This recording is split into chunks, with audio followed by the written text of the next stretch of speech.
Everyone get your coffee, your espressos, and slam them. Okay, jumping into the first, I think one of the first feature we're going to analyze is from the casino report, because I think a lot of you guys are maybe puzzle focused, so you probably don't look at the casino as much.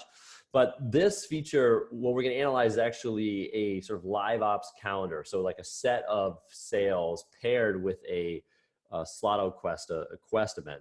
And I'll go through that in detail, but this is really more of just like a whole feature. I wonder if I can, would it be nice to like see my face, guys, or no?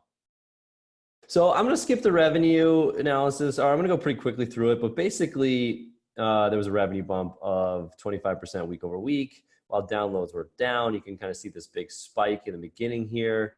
And I'm going to jump through it because we actually added an additional slide, which is like the event calendar slide. And it shows that Slotomania released this Slotto Quest event for the 6 days here, but then released a series of sales to drive conversion, drive secondary currency purchases, then drive primary currency purchases, then actually drive post purchases. So I'll go through that in more detail, but that is really what we're going to be talking about here, is the fact how they paired this Slotto Quest event that ran almost a week, and then these series of sales to convert players to sort of widen the funnel and then drive revenue through other sales systems. So let's jump into the feature teardown here. So the set of, I'm just gonna read the summary here, this because it kind of summarizes, the set of sale events gives players a series of IAP options to boost their progression. So a lot of the purchases actually help with the Slotto Quest before and during the Slotto Quest event. So just so you guys, if you're in casino, you're probably pretty familiar with Slotto quests, but they're a linear quest system where you can pick easy, medium, or hard, which is pretty interesting. It's been a very effective feature in Slotomania. It's been around for a really long time, so we're not going to, and it's a linear progression here. This is a map where you're going to have to spin one machine and progress. You're going to get rewards as you move along. So you can see you can collect like rewards as you go, and you unlock different treasures, and then you have to complete these tasks to kind of progress. So that's just a quick summary of that feature. That this was the one that ran for nearly a week. Now, what they did first was they released treasure deals. So I'm going to jump into the actual feature database because I think it does a better job of showing it. Treasure deals was really the conversion sale system. So what they did was they released 3 packages, a dialogue with 3 packages. All packages were $3, $2.99. I'm just going to say $3 for simplicity. And once you purchase the first one, the second one we want to unlock. And here we're actually looking at the dialogue after the person has purchased the first one.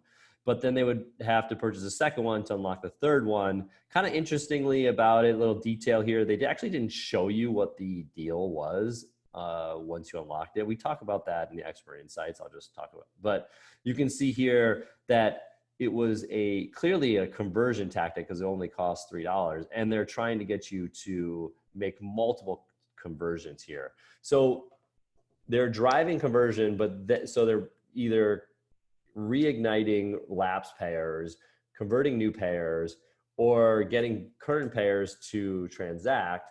And then once they have a lapse or a new payer actually converting again, they try to get them like in this regular cadence of converting multiple times. So that was released first. And then going back to the report, I'm jumping around here, guys. I hope that's clear to you to follow. Then the next day they released the gem sale. So I'm going to jump back into the feature database here. And the gem sale is important because it's a secondary currency, right? So if you think about the propensity to spend on items, secondary currency is generally lower than primary, right? But in this case, the secondary currency helps with the progression on the Slotto Quest, which was that like main 6-day event that they released. So they released this and they got revenue from their secondary currency, okay? And then after they released that, they released a primary currency sale, and this was the Bewitching sale. And I'm actually going to just, let's see here, but the Bewitching sale offers extra coins and double the store bonus. So, I mean, it wasn't really anything like spectacular to it, but it was a primary coin sale. Let's see if I can get a good picture here.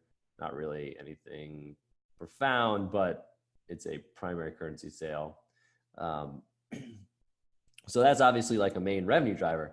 Then after they released that, they released what a post-purchase sweetener, Lucky Spin. So now we're like down here on this on day 10-6, and Lucky Spin is a post-purchase. It's actually not a post-purchase sweetener. It's actually a post-purchase additional transaction. So let's say you make a $2 transaction.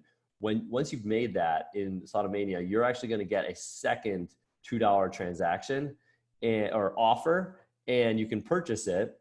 And then if you purchase it, you're going to spin a slot machine. I'll just go through the images here of the player making a purchase. So they made an original $2 purchase, and now they're making another $2 purchase. And then they're going to get to play this slot machine. And you can see in the slot machine that the outcome of the slot machine is actually multipliers. And those are multipliers on your original purchase. So the last purchase, the original $3 purchase was a little over 11,000 coins. And they did a lucky spin and got a multiple of 3. So they got a multiple of 3 times the 11,000. So this is their total value.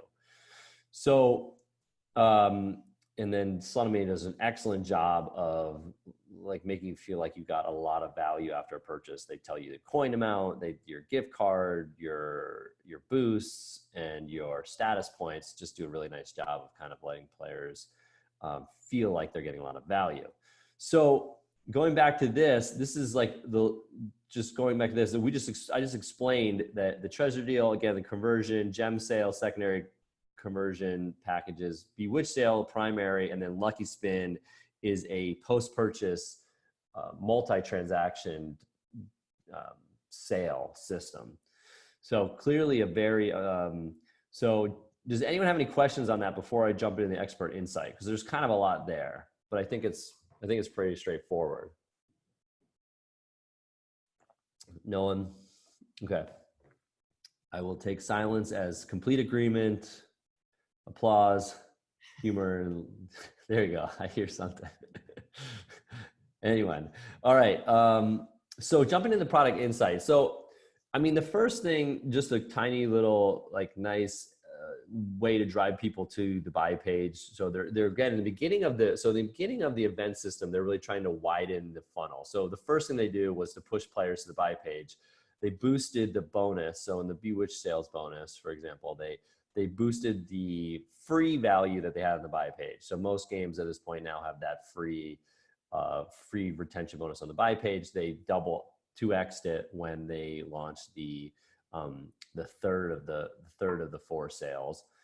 And then the big takeaway here is kind of what I'm sure you guys are gathering by how I'm describing it but you know, basically the system of offering starter packages, conversion systems, and then this is the point here. I'll get back to that one. But the main point here is this system of transitioning from conversion to revenue tactics as the week of events progresses. So you could see how I explained that over the course of the week of the SlottoQuest week. They had the conversion sale, which was the treasure deals, and they had a secondary currency, the gem sales, and then they had a primary currency, and then finally the post-purchase sweetener event. So that's really like the main takeaway. But a couple other details is when you offer a free starter package, you want to give a completion reward to encourage players to make all the purchases, because we found, and we're doing a lot more online research and pulling a lot more research, which I love. And one of the things we're finding is that the motivation to complete a goal is actually highest at the beginning and at the end. And like, let's say, you know, Joseph, for example, is, you know, trying to lose weight. Okay, Joseph, I know I'm just going to pick on you right now, you know, because you're my friend. And he's like super, you know, it's like January, you're like super excited to finish, you know, yeah, we're all going to do, you know, we're going to do this, we're going to get after it. I'm like that too, you know, and then like the mid months come and it's like, and then the end of the year comes and you're like, oh, we got to get this goal done. You know, that's something kind of something that you want to apply to your progression systems, where you want to help them get through you want to capitalize on that early motivation, which we referenced this Valentine's Day sale here, which is from Fishdom, where they actually just give a free package. So you get people going, right? And then somehow you want to be helping them along the way in the middle, because that's when their motivation is going to be lowest. And then the third, and I think you can do that by having some kind of completion reward or having a lower price tier. And then the third is that once they get to the end, they're more likely to complete it, so that their motivation is again high over here. And then one of the things that I think if you release this type of sales system is you have a lot of different packages getting purchased, right? You have some people making tons of small packages and some people making maybe fewer larger packages. And this was a feature that was released actually in kind of a random app, Mega Hit Poker, but they did a really cool thing, which I'm going to just jump into this here. They did what was like a total spend meter. And let's see how quickly this loads. Yeah, it's loading really nicely this morning. Okay, so not that it doesn't, but I'm just happy it is. I'm on this new wireless here, but they did a cash extravaganza meter, and what they did was they summed up the total spend that a person purchased in this limited amount of time. And what's nice about this system, if you're going to release the live op system that I just described, is that you might have people making like 10 $5 transactions, right?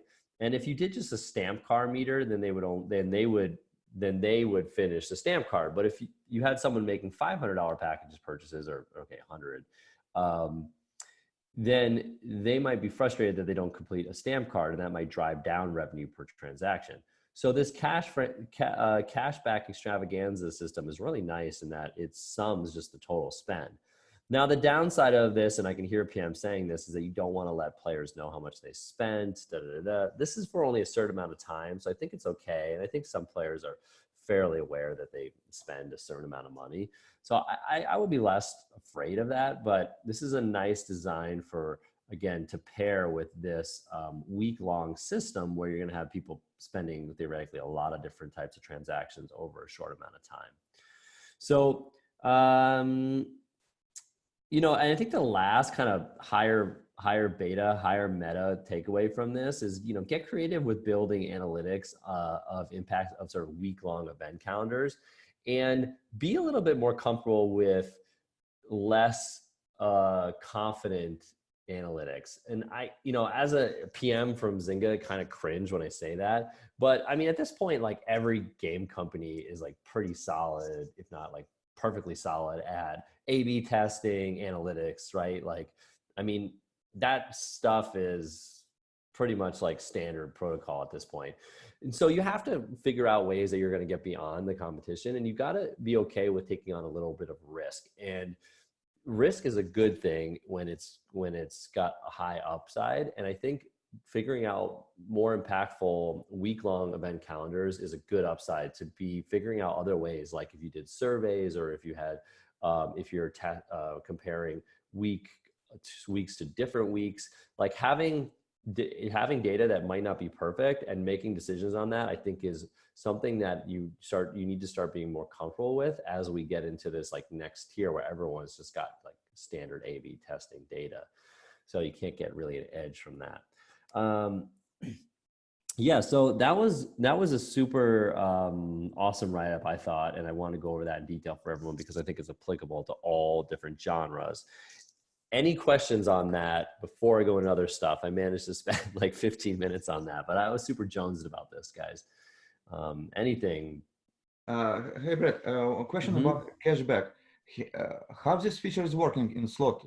Have you seen this feature in match 3?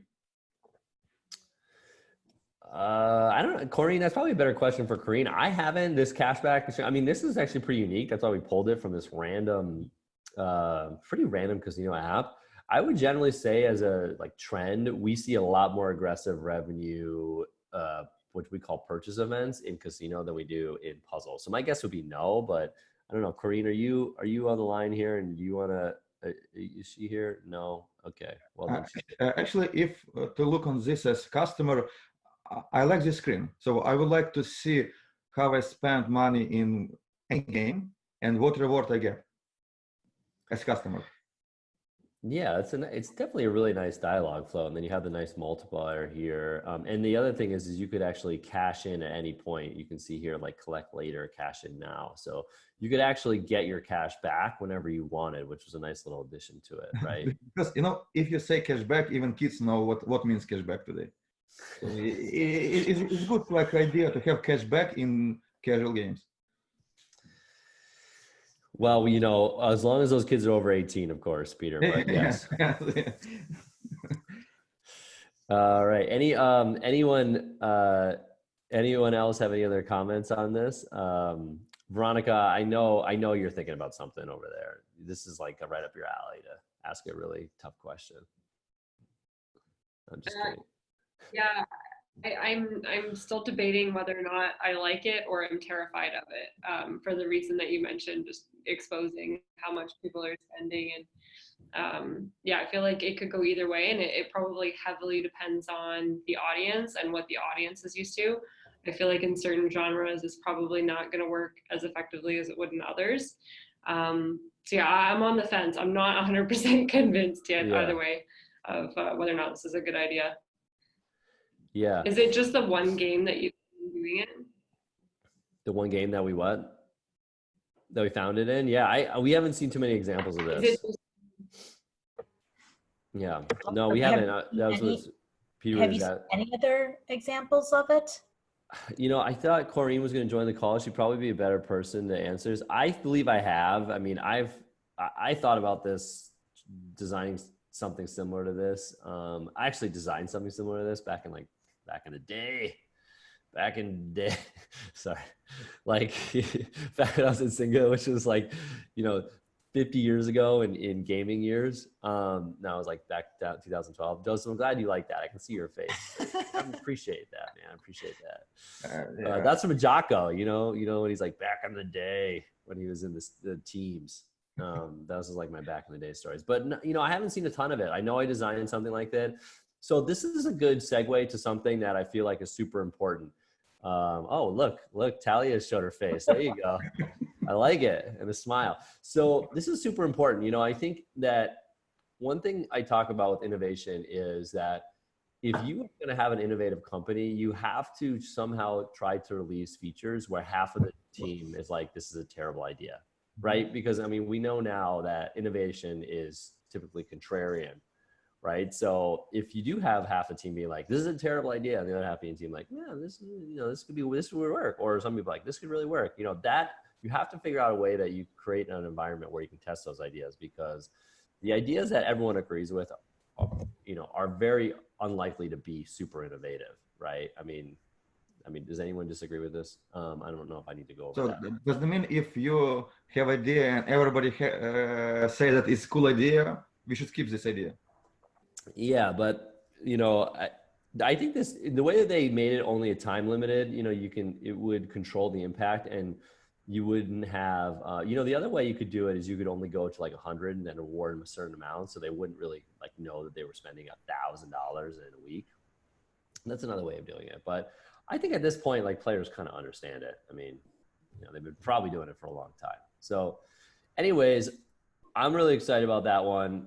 If anyone else has any other questions, I got to jump into other stuff, because amazingly, I've already talked 20 minutes about that one thing. So I've got a question, So it feels like these kinds of sales and events work in games that have a deep economy. So that's why I kind of assume that it wouldn't work for match 3, because those games just don't have as deep of an economy. But in a game like Raid, and I know Talia, you're at Plarium, right?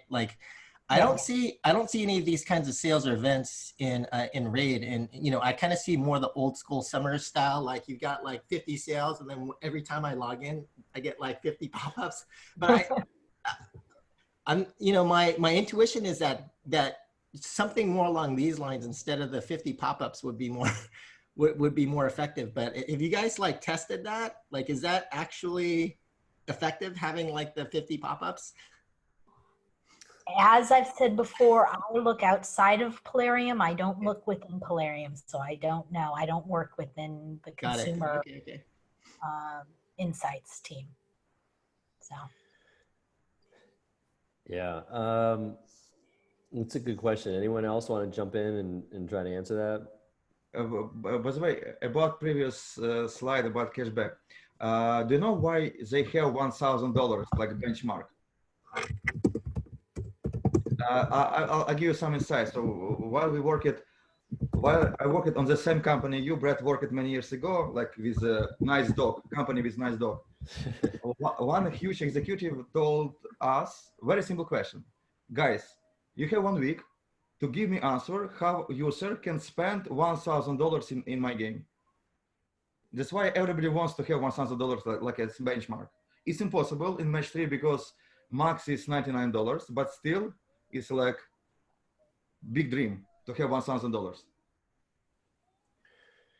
Yeah, I never, it wasn't finished, but there's a great article that someone has told me about Supercell. You know, they design their economy for like someone spending something like $10,000 or $100,000 first, and then they work backwards. And I think that's a great way to think about a lot of these revenue driving features. You know, I was a revenue PM, so I always thought about this, but this was definitely something a lot harder for other people to think about. Like we always had GMs join said company and was like, you know, I have a really good idea. Let's try a $1 package. And I'd be like, you know how many $1 packages we need to sell to like put a 5% dent in our revenue right now? Like, how about $1,000 package? And they'd be like, who would buy that? And I'm like, you know, I don't know, a couple people, enough people to, you know, make a dent in our revenue. And I think you need to have those people on your team that are just outside of thinking of what we might spend and inside what those really heavy payers might spend. You know? Yep. So, I mean, certainly people are probably spending up to $1,000 in a week in this game. So, all right, guys, I'm going to jump to the next one since we're already halfway through and we have a bunch to go. So good questions though. All right. So let's go here. Yeah. Hero sampler. So we're jumping in the RPG report. Again, I went like casino RPG because I think a lot of you guys are puzzle and you probably hopefully looked at the report, just like read it every day, read it in your bed, just read it at home, just read it all the time. So Hero Sampler mission event. So this was a feature in Star Wars, and I think it's applicable just because like match 3, obviously you have a fair amount of like characters you can sample. RPG is like a little clearer in terms of revenue impact. I'm not going to go into that ton, but the basic premise of this is players complete a series of 4 battles. Excuse me. Each battle required a different set of heroes and ships. So they need to have like certain heroes to actually unlock the battle. Battles award shards for a new hero, Skywalker, which is obviously a very like desired hero. And then during the actual event, players used first the Skywalker hero and then fought against the Skywalker hero, which was pretty interesting. So I think that's pretty well summarizes what goes on here, but that's really interesting that I'm just gonna go over this again, is like in battle, in the 3rd battle, players borrow General Skywalker. So they haven't unlocked General Skywalker and they get to use him in the 101 battle against this boss, in the boss battle. And then in the final battle, which is the 6th battle, players switch sides and fight against General Skywalker. So the event system is really doing a great job of showcasing this like new hero that players can potentially unlock, right? So it's doing a really good job of like previewing it. So I'm going to just jump into that. So that's really like, you know, one of the big takeaways that I want to pull from this for the match 3 people on the phone is that, you know, you want to let players use the still locked hero that you have in your game during the event system, and then potentially even like, I don't know how you fight against them. I don't know how you would fight against them in match 3, but you might be able to figure out a way to do that. And that was actually something used in Last Shelter Survivals as well. In Champion Duel, they allowed players to use a locked hero in the game-wide PvP tournament. We found a study that found that the lifetime value of customers acquired through free trials is 5 times more responsive direct marketing. So if you do get players to actually unlock these heroes, you know, don't be afraid to send them in-game messaging or outside of game messaging, or emails or wherever it's just you have notifications on like coming back in the game, because they can be like very impacted by direct marketing. And then we talked about this progression. So this is just a common theme that we're seeing across genres. And that's like the big takeaway I wanted to just grab onto this section before I jump into the other. I'm gonna go through this quickly. Jump into the next feature, guys. Did anyone, that was just like a quick point I wanted to pull from the RPG, that revenue driver from the RPG feature. Anyone have any questions before I move on quickly? Brett, as I see, you're making casino, RPG, and puzzle reports now, like 3 directions. Yeah. How do you enjoy RPG? I think it's great. I mean, it's super. I mean, I actually think more we're into it, it's getting less and less complicated. But I mean, the features are pretty involved. The UX and UI is definitely more complex, which is great. I mean, there's just a lot more things going on, so there's a lot more to kind of pick up. It's obviously much more revenue driving, so that's great. I mean, I really enjoyed it. I mean, plus we're seeing. Have you thought about hyper casual? What about hyper casual? Have you thought about analytics for hyper casual market? I mean, the thing about hyper casual, it's less product driven and more what I would call distribution driven.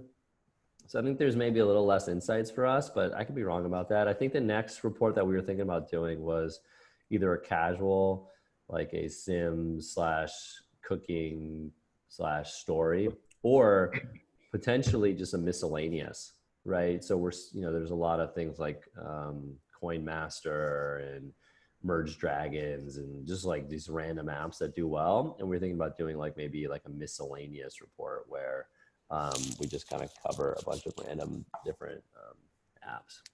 But yeah, I don't know, hyper casual. Why ask about hyper casual? Because right now, number 1, 2, 3 games are hyper casual, like in downloads, and many companies just jump into hyper casual, just trying space. Mm-hmm. And a lot of those guys are bailing out though, right? Voodoo and all the Catch App and all those guys are pivoting away from hyper casual. Yep. There's also been a lot of fraud in hyper casual, which is starting to go away. Yeah, I thought hyper casual was kind of on the decline. Joseph, what do you think about that? Yeah, I think in first tier countries, it's on the decline. Still in like, the third tier countries, I believe it's still growing, but those are countries that don't have credit card penetration, and like the only way that you can monetize in those countries are through ads. So that's where you're still seeing some growth in hyper casual. Yeah. I think we're at 4 reports now. There's generally 4 weeks in a month. So we're figuring out how we get to 5. I'm getting there, but yeah, we're hoping to get a new report out soon.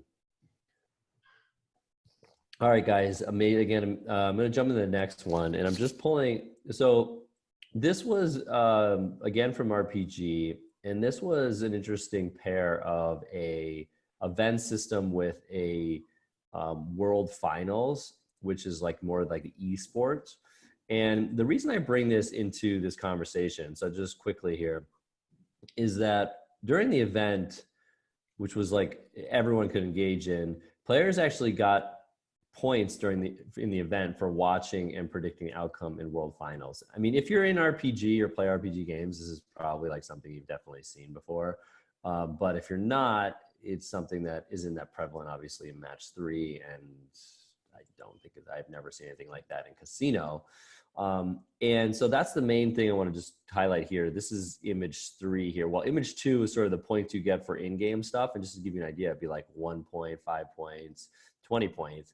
And then if you participate in this world finals event, you get 1,000, 500, and 500 points for just like watching the stream. So clearly they're sending people to this like sort of arena esports activity in this event. And I want to talk about that quickly, because again, I think this is that third point I highlighted in the beginning, guys, which is like, what are like the big themes that are going on in top grossing just mobile gaming? And I think this is like a big theme, because we're seeing this across. I'm actually going to jump next into the puzzle report where we talk a little bit similarly to this point. That's a terrible sentence, guys. I'm sorry. We talk about this point as well, which is that I think for the top grossing mobile gaming companies, you have an advantage to focus on larger projects because you have the time horizon, which is you're pretty confident your game is going to be making money in the next year or two, 5 years, maybe 10 years, right? You have the ability to do it. So if you make a 1% bump in revenue on your game, you're going to have a substantial amount of revenue to pay off some larger investment now. And so those 2 points allow you to kind of make something, and this is this point here. When you make larger investment, like sort of try to pitch it, use expected value models with extended time horizons, right? So if you're building an expected value model, use a year or 2 years to justify the fact that you're going to build out an esports event system. And I know you might be thinking like, that's ridiculous in match 3 or but I generally think it's not, because I mean, if you think you're going to be around for 10 years, like what would you be investing in? Would it necessarily be another like 1-2 day event system? Or could it be something much larger that's really hard for other incumbents, thank you, incumbents to replicate, right? And that's the big takeaway for these things. Like in this case, esports. Esports is really hard and really sticky, really hard to replicate and really sticky for these companies that actually figure it out, right? I'm a big Clash player. I know you are, Joseph. Like, I mean, having that part of the game is like, it just keeps the longevity, the value of the game. People are going to want to watch it on YouTube. They're going to be communities built around that. And then you have like people making money from it. It's just like really powerful. And I generally feel like Match 3 and Casino are opportunities to build this like larger project. Maybe it's not esports, but it could be esports. And maybe it's something else like brand or something larger like that, or IP, which I'll talk about in a second. So, and I think someone started cooking or something like that. So I'm gonna just like make sure that everyone's muted here. Yeah, okay. And then the other thing that we found, which was pretty interesting, is the improving conversion. So we found a research that said, like, if you increase the personalization in game dialogues, that will increase conversion. They saw that on websites. So it might not be directly applicable, but this was definitely something I tested back in Zynga, and I know it works. I mean, just in general, personalization works. But if you look at the dialogue here, it's a little hard to see, but there are a bunch of different things that could be personalized. Obviously, the title could be personalized. The subtitle could be personalized. The value here, this was given on your first purchase. So all these different elements can be personalized to make a player feel like the game is built for them. And there was actually research found that letting players know that promotions are based on their past interactions increase conversion dramatically. So there's definitely research to support that more dialogues with personalization will increase conversion, and then just letting the players know that their sales or promotions are based on their past interactions is going to increase conversion. So I think there's a lot of opportunity in RPG and in puzzle and in casino to increase the personalization. And I mean, there's really no reason why the game shouldn't feel like, I used to say this back in the day, but I still say it, which is like, there's no real reason why the game shouldn't feel like it was built for that person.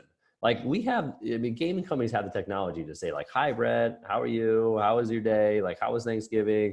Your birthday is coming up. Like, like that isn't that complex of technology. If you ask a bunch of questions of players and find out some information and then customize these dialogues, like that's certainly something that can happen. So, and then the last point here is, this is a big feature in Casino that's very effective, and it's also something that Idle Games uses. It's actually not that popular in puzzle. I don't know if I've seen some of it in RPG, but if you get a relapsed player to return, then you should give them a really high amount of value for coming back, and it should be based on the amount of time that they've been gone.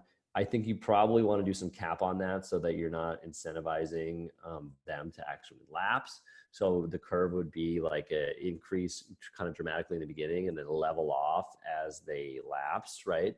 But this is a core mechanic of idle games. And if you're familiar with idle games, they have a really, if you're not, you should check out this link because there's a great talk on that in the GDC Vault.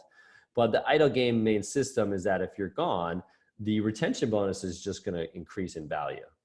Like, and so the longer you're gone, the more value you're going to get. So you're more and more incentivized to come back to the game. So if you're gone for 3 years, like that, you're going to have a ton of incentive. But you're even more incentivized to play the game because you get value by playing it. But so you should be playing it if you want to get your most value. So you're not incentivized to not play it. But it's a mechanic that I think is much more effective than sort of today's like 15-minute, hour-long, day-long returning bonus systems that I'm still waiting to sort of propagate into the other genres. All right, that is the RPG report. Any questions on that, guys, before I jump into the puzzle report? I think we're doing pretty good on time. We have 15 minutes left. I thought for sure I wasn't going to do a whole hour, but here I am. Here I am talking my ear off, guys. I mean, this will be like 90% of all the talking I do today. So, no one, Joseph. How are my jokes today, guys? I'll send out a survey after this. I like listening to you recap the reports. Hi, this is Kareen. Oh, hey, Kareen. Well, I'm glad. Yeah, there was actually a question for you. Were you really being on the call? There was a question for you. Cashback extravaganza. Do you recall any other game doing a bonus based on total purchases? The sum of that purchases? was the only one that I had seen, or it's the only one that's been on my radar in the last year and a half, which is why we included it in the report. Yeah, because it was a random game. Yep. Yeah. Okay. So there's your answer, guys. Just so you know, a little insight into Liquid and Grit's culture. We do not talk on the phone at all. So Kareen's probably excited to hear me talk because we don't talk. We have one meeting a week, and no, we have Corey and I have one additional meeting. So I have 2 meetings a week. So we do very little talking at Liquid and Grit. We're virtual remote company, and so she doesn't get to hear, which I think is a good thing. I think she'd probably get sick of it pretty quickly. But all right. Task challenge events. Oh gosh, we have 2 features in puzzle to go over. So I'll have to go fairly quickly. I'm not going to go over the revenue. I'm going to go over the feature a little bit. So a couple interesting things for this, guys. Players earn tokens to rebuild a cabana area. So the interesting thing about that is they rebuild the area. Typically they're building it, they're rebuilding it here. And then completing it awards in-game boosts and event exclusive rewards. That's not that different, but time unlocks. Players do not keep the cabana once the event ends, which is kind of interesting. So I'm just going to jump into this because the reason I called out this is because, again, I just wanted to mention that this was, again, the theme that we're seeing across genres, building long-term value. And I mentioned this in the RPG report, but for puzzle, I think it's more applicable. I think the more exciting, more tangible thing than esports would be IP. So IP in general is effective, like purchased IP, like Star Wars and RPG. But in puzzle, for whatever reason, actually original IP does better. And so I'll just read this. While about 30% of top 100 mobile games in 2019 used the third-party IP, all of the top 10 highest grossing match 3 apps use original IP. And actually, this is from Game Refinery. Just going to give a shout out to Game Refinery, only because you don't even need Game Refinery because we actually read their stuff and put it into our report. So that's just a little pitch there, guys. That's the little sales pitch. But that's a pretty interesting. I mean, you look at all the examples, and so that would be a good example of something for the larger top grossing games to invest in, like create original IP, the value you can create from that we see from Angry Birds and even. Hey, Brett, just a comment on that. I think the reason for that is likely because there's no net rev share, that the companies that use original IP have more money to feed back into user acquisition to drive their games into top grossing. Does that make sense? For match 3 specifically? Well, yes, because, you know, in match 3 specifically, generally speaking, you've got 3-year payback windows. So UA is even tighter and more competitive in match 3 than, you know, most other genres.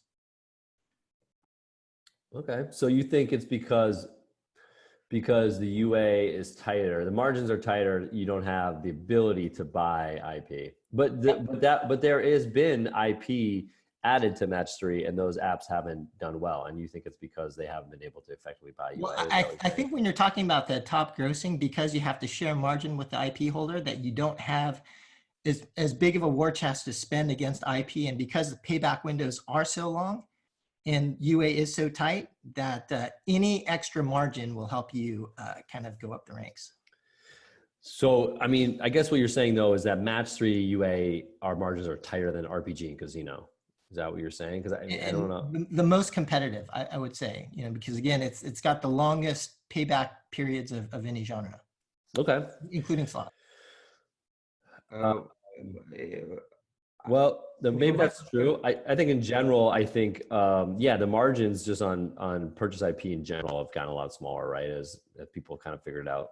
And then obviously UA has gotten better. So, I mean, there's more and more reason to create your own IP, right? Because you make your own IP and it works really well. And it's been proven to work in match 3 and in other genres. You have the time for it, you have the resources. If you do it, it can be incredibly valuable. And this is just a sort of fourth point is that, I mean, this is just and we don't generally use adjectives like in a report just in general, but this is an extraordinary example, but Apple's brand just an example is worth supposedly $206 billion. So that's kind of crazy, but we actually had something on the Star Wars brand in here. I can't remember the number on it, but it was kind of ridiculous. I think that was maybe a better example because Star Wars are like really organic and it's like more charactery. But I mean, I think you guys all know like really high brand value is pretty impressive. As an example, Best Fiends actually works with Real FX Animation. They're an animation company. They make the animated shorts that they produce, which are very impressive to help build that brand. But I think this is, again, like along with that long-term value that we saw in RPG, this is a little bit more applicable to match 3. Did anyone have a question there? I heard someone kind of jump in, but it's about the question about IP and non-IP games. So I remember it was discussion last year and this year. So I agree about UA, but UA is a last point of the game business. I can talk about this for many hours. So from my perspective, the main problem of the IP games is IP. Because when you have IP, you have additional player, you have additional middleman in the game development. So the main problem of IP is pre-production. It's not production, it's pre-production. Trust me, it can be messy, especially with bigger IP you have on the board, worse game you will have in the end. It's like, it's a reverse logic. Everybody wants to have huge IP, but everybody mess up in the end with huge IP. Okay, yeah, let's see here. We have 9 minutes left. I think there could be a long discussion on IP. I think maybe that's a good one to follow up on. Obviously, we've seen it work. I mean, it's been working in other genres and it's worked, but yeah, we've also seen it not work. So, but getting the right partner is certainly important. And if you want to talk to someone about that, it sounds like you're a perfect person. I know Joseph knows a lot about that as well. But just jumping, just so we can finish up the last two in the time that we have here, you know, one of the things we, again, are doing is pulling more psychological motivators, research for our recommendations. But in this one, it was pretty interesting, this tap into players' desire to clean, fix, and rebuild. Excuse me. And I don't think that's used enough in match 3. I think it's like mostly just build. And this type of decluttering game design uses sort of I don't even know how to pronounce Zeigarnik effect, where unfinished tasks create mental tension that is relieved when the task is complete. So that really, and I mean, that's definitely, if you think of sort of the target audience, is that motherly character who's used to like, okay, then I'm just going to play on some of the user persona maybe borderline stereotypes, like cleaning up an area. They have that urge. We all do. And I don't think that's leveraged enough in these custom design events in match 3. And then this is something we've talked about before, just adding boost to speed up the progression towards the end of the event. All right. And then any questions on that before I jump into the last one? We have 9 minutes left here, guys. I cannot believe I made it an hour. Any questions, guys, before we jump to the last one? Are we still awake? Joseph, are you still with us? Yeah, I got my coffee, so I'm good. All right. All right. Multi-stage events. So I just wanted to highlight again, I'm going to jump through the revenue. This was really interesting. So they're releasing a new character, and then they did a 2-part event system where the first part players completed 10 quest levels. And so, what's important about this, just to pull out the expert insights while I'm explaining it, is that, they create this character, and the character has certain boosts. They wanted to showcase those boosts, right? So the first part of the event system, they built these quest levels, these like event-specific levels, so that they could really highlight how these boosts work and how effective they are. And then once they finished that part, the players did, then they went into completing levels on the main map, right? So then that went to just sort of like a standard event system where they were still using their new boost character, but they were in wherever progression system they might be. And one of the things that Yurif was Talia, you have to tell him that we're listening to him, even though he doesn't show up to our calls anymore. I'm just kidding. He's great. Is that we're looking at the UA. We're looking at UA now a little bit more in the UA videos. And when we found was when we looked at Candy Crush Friends Saga, user acquisition videos showing boost is like their main UA video strategy.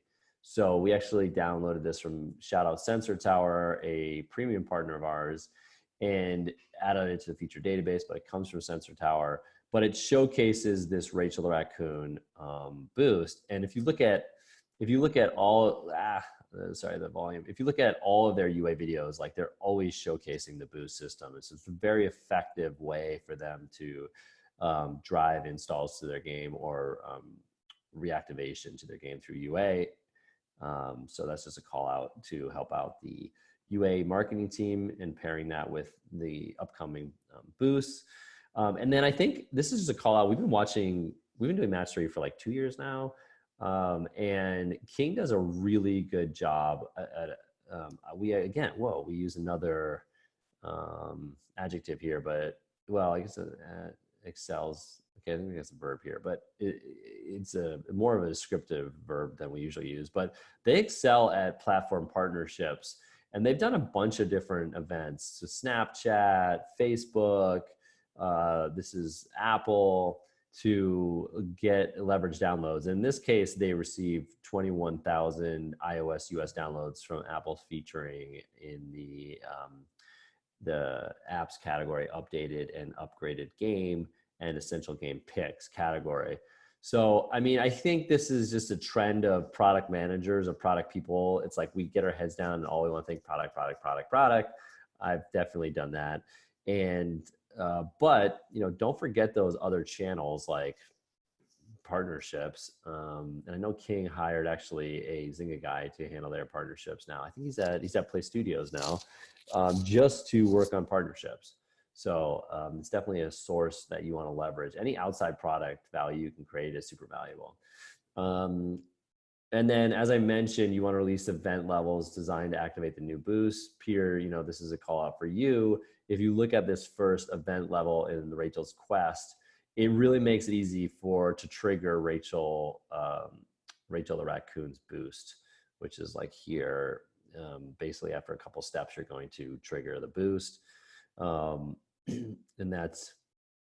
then maybe one other trend, just like high level trend that we're seeing across genres, this last point, guys, and this is something I would say has been trending in gaming, but we're just seeing it even more. It's just game companies, top grossing game companies, like double down, triple down on features that are working or event systems that are working. Rachel's Quest is a continuation of the big bubblegum debacle. Aqua Tasks is similar to Trouble in Paradise is similar to Aqua Tasks. And we're seeing companies like double, triple, quadruple down on features that work. And I think in the past we did see people like game companies do this, but it's like even more prevalent now. We're like, okay, this feature works. We're going to invest in it again and again and again and again and again. So it's definitely sort of a theme that we're seeing cross genre.